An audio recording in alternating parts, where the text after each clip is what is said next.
कंपनियां, इनमें 30 है, तो इनमें 50 कंपनियां होती है और ये मेरी फेवरेट है, ठीक है। तो ये निफ्टी, मैं ज्यादातर इसी में पैसा लगाता हूं, लेकिन ज्यादातर लोग बीएसई में पैसा लगाते हैं। दोनों ही हमारे शेयर मार्केट है, इंडिया के शेयर मार्केट है, आप किसी में पैसा लगाओ। बहुत सारी कंपनी है जो दोनों में लिस्टेड है और उनकी प्राइसिंग भी ऑलमोस्ट सेम ही रहती है, ठीक है।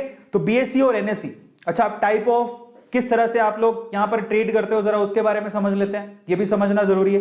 तो होता क्या है, जब आप डीमेट अकाउंट खोल लेते हो, वो मैं आपको बताऊंगा कि कैसे खोलना है। इन दैट केस दो तरह से आप पैसा लगाते हो। एक ऐसे लोग हैं जो कि सुबह मार्केट खुलेगा, किसी एक शेयर को पकड़ेंगे जहां पे उनकी रिसर्च होती है, उसमें वो पैसा लगा देते हैं, शाम को आते आते वो पैसा अपना निकाल लेते हैं, चाहे प्रॉफिट हो चाहे लॉस हो। सिंपल, उसको बोलते हैं क्या, डे ट्रेडिंग, इसको बोलते हैं इंट्रा डे ट्रेडिंग। एक ही दिन में पैसा लगाया, शाम होते होते पैसा निकाल लिया, अपने आप ऑटोमेटिकली इंट्राडे में निकल जाता है, आपके अकाउंट में आ जाएगा। प्रॉफिट होगा लॉस होगा वो ऑटोमेटिकली वहां से डिड्यूस हो जाता है। इसको इंट्राडे ट्रेडिंग बोलते हैं। और मैं आप लोगों को बोलूंगा कि हमें रिटेलर्स को इंट्राडे करने की कोई जरूरत ही नहीं है। नो इंट्राडे, वो ट्रेडिंग है, वो इन्वेस्टमेंट नहीं है। मैं आपको क्या सिखा रहा हूं, इन्वेस्टमेंट। तो अगर आपको इन्वेस्टमेंट करनी है, आप कभी भी इंट्राडे ट्रेडिंग मत करो, कोई फायदा नहीं है, लीव इट। हमको वो नहीं बनना है, ट्रेडर नहीं बनना है, हमको इन्वेस्टर बनना है, समझो। वॉरेन बफेट इन्वेस्टर है, ट्रेडर नहीं है। वॉरेन बफेट ऐसा नहीं करते कि आज मैं सुबह पैसा लगाऊंगा शाम को निकाल लूंगा, ऐसा नहीं करते। वॉरेन बफेट के सिंपल से रूल है जो मुझे बड़े अच्छे लगते हैं। 4 सिंपल सी बातें बोलते हैं। देखो, या तो पैसा लगाओ मत, लगाओ तो पूरे से अच्छे से स्टडी कर लो कंपनी की, पूरा विश्वास हो, उसके बाद जब आप पैसा लगा रहे हो तो फिर आंखें बंद कर लो पैसा लगाने के बाद। वॉरेन बफेट सिंपल सी बात बोलते हैं, पैसा लगाओ तो लॉन्ग टर्म के लिए लगाओ, नहीं तो मत लगाओ, एक सेकंड के लिए भी मत लगाओ। और आपको विश्वास हो तभी लगाओ कंपनी में, पूरे अच्छे से रिसर्च कर लो, लॉन्ग टर्म के लिए पैसा लगाओ, पैसा तभी निकालो। वॉरेन बफेट क्या कहते हैं, पैसा तभी निकालो जब आपको भरसक बेहद जरूरत है, अदरवाइज पड़ा रहने दो स्टॉक के अंदर, आपका पैसा 100% बढ़ेगा। इतने से सिंपल से रूल हमें समझ में आ गए। क्या कहते हैं वॉरेन बफेट, नंबर 1, पैसा लगाना है तो लॉन्ग टर्म के लिए लगाओ, इंट्राडे नहीं। एक सेकंड के लिए भी पैसा मत रखना अगर आपको कंपनी पे विश्वास नहीं है तो। और अगर कंपनी है, कंपनी के फंडामेंटल पे विश्वास है तो पैसा लगाओ और उसको लॉन्ग टर्म के लिए रखो। और तब तक पैसा मत निकालना जब तक आपको जरूरत ना हो, भरसक जरूरत हो तभी पैसा निकालो। ये सिंपल से रूल है, क्या इसको हम फॉलो नहीं कर सकते? और ये कहते हैं अगर 3 रूल आपको समझ में आते हो तो आपको कोई डीप नॉलेज की जरूरत नहीं है। ले दे के सिर्फ इतनी है कि कंपनी के फंडामेंटल, अब कंपनी के फंडामेंटल हमें कैसे समझ में आएंगे तो मैं आपको समझाता हूं, वो मैं आपको आज डिटेल में बताऊंगा। बट ओवरऑल इसको कहते हैं लॉन्ग टर्म इन्वेस्टमेंट। लंबे टाइम तक अगर आप इन्वेस्ट करते हो, इसमें कोई रिस्क नहीं होता, लो रिस्क होता है। इंट्राडे में हाई रिस्क होता है, जबकि लॉन्ग टर्म इन्वेस्टमेंट में लो रिस्क होता है। आपके पैसे कहीं ना कहीं से निकल के आ जाएंगे, प्रॉफिट भी कमा लोगे, हो सकता है आप करोड़पति बन जाओ। समझ में आता है? तो चलो मैं आपको कुछ फंडामेंटल रूल्स और सिखाता हूं, ये ना आपको शेयर को समझने में मदद करेंगे। क्योंकि अभी मैं आपको शेयर भी बताऊंगा, जो अच्छे शेयर्स हैं, मेरे शेयर्स हैं, किस तरह के शेयर्स होते हैं वो बताऊंगा। लेकिन उससे पहले वॉरेन बफेट के और बाकी लोग जो बोलते हैं उनके प्रिंसिपल समझो। शेयर को समझने के तरीके हैं। आप हर एक शेयर को गूगल पे जाके लिखोगे ना, उसकी डिटेल आ जाएगी। तो उस डिटेल में वो क्या चेक करना होता है, सबसे पहले किसी भी शेयर को अगर आप सर्च करते हो, जैसे मान लो मेरा फेवरेट शेयर है, मैंने अभी आप थोड़ी देर पहले बताया, इंफोसिस। मैं लिखूंगा गूगल पे इंफोसिस की जब हिस्ट्री निकल के आएगी तो उसके बारे में सबसे पहली जो चीज मुझे चेक करनी है वो क्या चेक करनी है, वॉरेन बफेट कहते हैं सबसे पहले आप क्या करो, अच्छे से उसका रिसर्च करो कि वो कंपनी फंडामेंटली कितनी स्ट्रॉन्ग है। सबसे पहले आपको उसका ROE देखना है। ROE क्या होता है? Return on equity. इक्विटी का मतलब होता है शेयर। जब आप शेयर खरीद रहे हो तो आपको रिटर्न कितना मिलेगा, और ऑब्वियसली आप क्या चाहोगे, रिटर्न तो अच्छा होना चाहिए, मजा आएगा तभी। तो ROE जब भी आप देखोगे, जैसे मान लो आप गूगल पे सर्च करो ROE of Infosys, ROE of Hindustan Lever, या ये UE, हिंदुस्तान लीवर आपके घरों में जो प्रोडक्ट होते हैं FMCG product, ROE of Hero MotoCorp, आपको तुरंत बता देगा। जिसकी ROE हाई हो वो शेयर अच्छा है, जिसकी रिटर्न ऑन इन्वेस्टमेंट हाई हो, वो डेटा आपको तुरंत पता लग जाएगा, वो दिमाग भी नहीं लगाना, ना कैलकुलेशन करनी है, सिंपल सी बात। जिसकी शेयर की ROE हाई हो वो शेयर अच्छा है, क्योंकि वो रिटर्न अच्छा देगा। तो ROE मस्ट बी हाई, फर्क नहीं पड़ता उसका फॉर्मूला क्या है, हमें क्या लेना। जब डेटा गूगल ही दे रहा है तो कंपनी की शीट निकालो, कंपनी की वेबसाइट पे चला जाओ, वहां पे भी मिल जाएगा। तो पहली चीज बोलते हैं कि ROE अच्छा होना चाहिए। दूसरी चीज पर आ जाओ, उसके बाद क्या है, डेट टू इक्विटी रेशो। ठीक है, डेट टू इक्विटी रेशो भी देखना होता है। अब डेट का मतलब होता है उधार, हर इक्विटी पे उधार कितनी है। तो आप क्या चाहोगे कि जिस कंपनी में आप पैसा लगा रहे हो उसके ऊपर उधार अगर ज्यादा है तो वो तो बर्बाद है, वो तो उधार ले रखी है, क्या पैसा लगाऊं? तू मेरा पैसा लेगा तो उधार चुकाने लग जाएगा, कल को तेरा कुछ हुआ नहीं, मेरे तो पैसे बर्बाद हो जाएंगे। तो आपको क्या चाहिए कि कंपनी की जो डेट टू इक्विटी रेशियो है वो कम होनी चाहिए, उधार नहीं होनी चाहिए ज्यादा उसके ऊपर। कंपनी में उधार नहीं, कई कंपनियां मिल जाएंगी आपको जो जीरो डेट पर है, कोई कर्जा नहीं है उनके ऊपर। अगर किसी कंपनी में कोई कर्जा ही नहीं है और फंडामेंटली उनके प्रॉफिट अच्छे हैं, वो कंपनी अच्छी है। तो आप जाके जब सर्च करोगे कि जाओ बताओ इंफोसिस का डेट टू इक्विटी रेशियो कितना है, दैट मस्ट बी कम, दैट मस्ट बी लो। अगर वो कम है तो वो कंपनी अच्छी है। ये दूसरा फंडामेंटल है किसका? वॉरेन बफेट का। ये टेक्निकल फंडामेंटल्स है जो आपको पता होने चाहिए, समझ रहे हो? क्योंकि अब आप शुरू करने जा रहे हो और एक गणित पता होनी चाहिए। आप फॉर्मूला छोड़ो, आप ये याद रखना आरओई हाई होना चाहिए, डेट कम होनी चाहिए।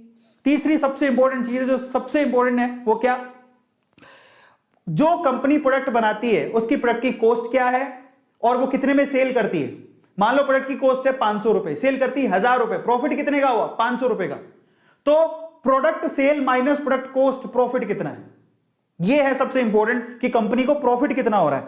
आपको प्रॉफिट की जब आप एनालिसिस करोगे किसी भी शेयर का, प्रॉफिट दिखाएगा साल दर साल कंपनी में कितना प्रॉफिट हुआ। अगर वो प्रॉफिट बढ़ते जा रहा है इसका मतलब कंपनी अच्छी है, तो वहां पर पैसा लगाओगे तो सिक्योर रहोगे। 5 साल की चेक कर लो, अगर प्रॉफिट हर साल ऐसा ही आ रहा है कि पहले साल इतना था फिर इतना फिर इतना, भाई साहब कंपनी बहुत अच्छी है, कंपनी बहुत अच्छी है क्योंकि प्रॉफिट इंक्रीज हो रहा है। और एक और बात, कल को कहोगे सर ये गलत डेटा भी हो सकता है, देखो पुराने जमाने में होता होगा, अब नहीं होता।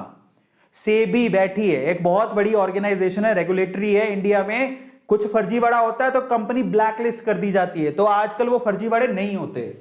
तो आप चिंता मत करो, आप ये मत सोचना कि ये तो डेटा गलत भी हो सकता है, कोई गलत डेटा नहीं देगा। आज के टाइम पे कोई भी कंपनी के लिए बहुत सख्त रूल्स रेगुलेशंस हैं। अगर कहीं भी कंपनी डिफॉल्टी पाई जाती है, देखो एक्सेप्शन केस की बात नहीं करते, जो सजा मिलती है हर किसी को, अगर कहीं भी कुछ भी गड़बड़ पाई जाती है तो कंपनी तुरंत ब्लैकलिस्ट हो जाती है, वो मार्केट पे काम नहीं कर पाएगी, इतने सख्त रूल है। तो आप चिंता मत करो, उसकी प्रॉफिट अच्छा होगा तो काम बढ़िया है। और इसके अलावा क्या फंडामेंटल रूल है? पॉपुलर होनी चाहिए कंपनी। जरा समझो, मैं आपको समझाता हूं शेयर को कैसे इमेजिन करना चाहिए, कौन सा शेयर ले हम। आप बताओ, आप एक ईमानदारी से बात बताना, जब आप ब्रश करते हो बचपन से ही हम लोग क्या यूज करते आ रहे हैं? कोलगेट। पेस्ट बहुत कंपनियों के आता है लेकिन कोलगेट का नाम सबने सुना है, तो Colgate is a good company. Maruti Suzuki पे बैठ के जाते हैं पापा, आज एवरेज और बिलो एवरेज लोगों को मारुति सुजुकी गाड़ियां अच्छी लगती हैं, इसका मतलब मारुति सुजुकी जो कंपनी बहुत अच्छी है। कहां कब से सुनते आ रहे हैं? एसबीआई बैंक, भाई साहब अगर आपके पुश्तों में किसी ने अकाउंट खुलाया होगा तो स्टेट बैंक ऑफ इंडिया के किसी ब्रांच में खुलाया होगा, आज भी चलते आ रहा है। तो ऐसा बैंक बर्बाद होगा? नहीं, गवर्नमेंट का बैंक है, फंडामेंटली स्ट्रांग है, बैंक बहुत है, लेकिन आपका भरोसा सबसे ज्यादा किस पे होगा? प्राइवेट बैंक में बात करोगे तो एचडीएफसी, आईसीआई, इनमें बहुत भरोसा है क्योंकि बैंक बहुत अच्छे हैं, इनकी फंडामेंटल स्ट्रांग है। गवर्नमेंट की बात करोगे तो आपका यकीन सबसे ज्यादा किस में होगा? एसबीआई। अभी बैंक कहां जाएंगे?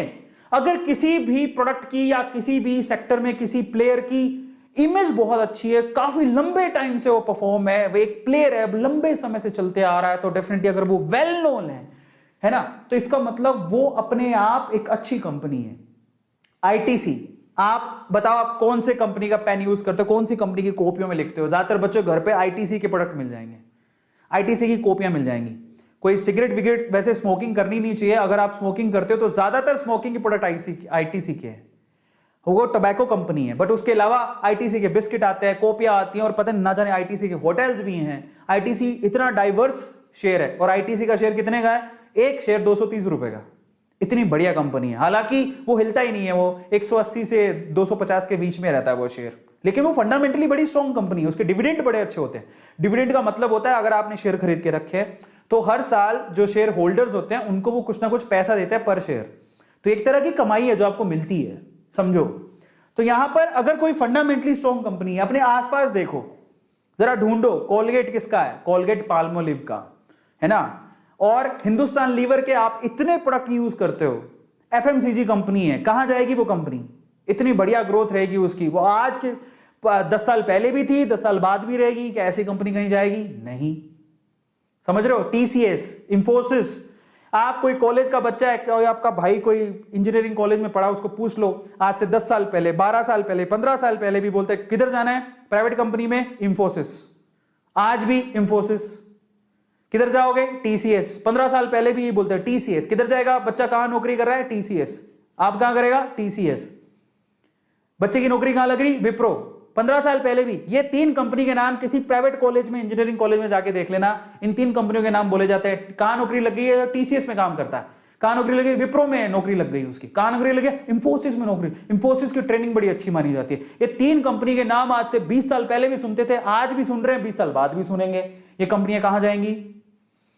फंडामेंटली स्ट्रॉन्ग है, तभी तो एग्जिस्ट कर रही हैं 20-20 साल से, 15-15 साल से। नहीं तो कौन एग्जिस्ट करता है? समझो क्या कहने की कोशिश कर रहा हूं। ये प्रोडक्ट आप लोग भी ढूंढ सकते हो, कोई बड़ी बात नहीं है। अपने आसपास देखो, आप पिज्जा मंगाते हो, किसका मंगाते हो? डोमिनोज का। डोमिनोज इन्फो एज से, मेरे ख्याल से इन्फो एज ही है, नहीं शायद एक और कंपनी है, मैं भूल गया, मेरे दिमाग में नहीं, अभी मैं बता दूंगा, उसको लेके आऊं, नाम भूल गया हूं मैं। पर वो कंपनी डायरेक्टली, ये जो पिज्जा, ये जो डोमिनोज के पिज्जा आप मंगाते हो, डायरेक्टली उससे कनेक्टेड है। आप पिज्जा मंगाते हो, उससे बढ़िया उसका शेयर खरीद लो। अभी तो शेयर बहुत महंगा हो गया, लेकिन पहले बहुत सस्ता था वो शेयर। तो ऐसे जो प्रोडक्ट जब बार बार देखते हो अपने आसपास, ठीक है, आपको पता है कि हम इसको 10 साल पहले भी यूज करते थे, 10 साल बाद भी यूज करेंगे, अभी भी यूज कर रहे हैं, फंडामेंटली स्ट्रॉन्ग कंपनियां होती है, उनका शेयर खरीद लो, वो कहीं नहीं जाने वाले। आप रिसर्च करो, वॉरेन बफेट यही कहता है कि अच्छे से रिसर्च कर लो, कंपनी फंडामेंटली स्ट्रॉन्ग है कि नहीं है। आप कितना यकीन रखते हो? अपने घर पे देख लो, बहुत सारे ऐसे प्रोडक्ट मिल जाएंगे जिनके शेयर्स मार्केट में लिस्टेड है। बस यही है मंत्रा, और कुछ नहीं है। और जब आपको लगे कि किसी एक पर्टिकुलर एरिया में बहुत सारी कंपनीज हैं, तो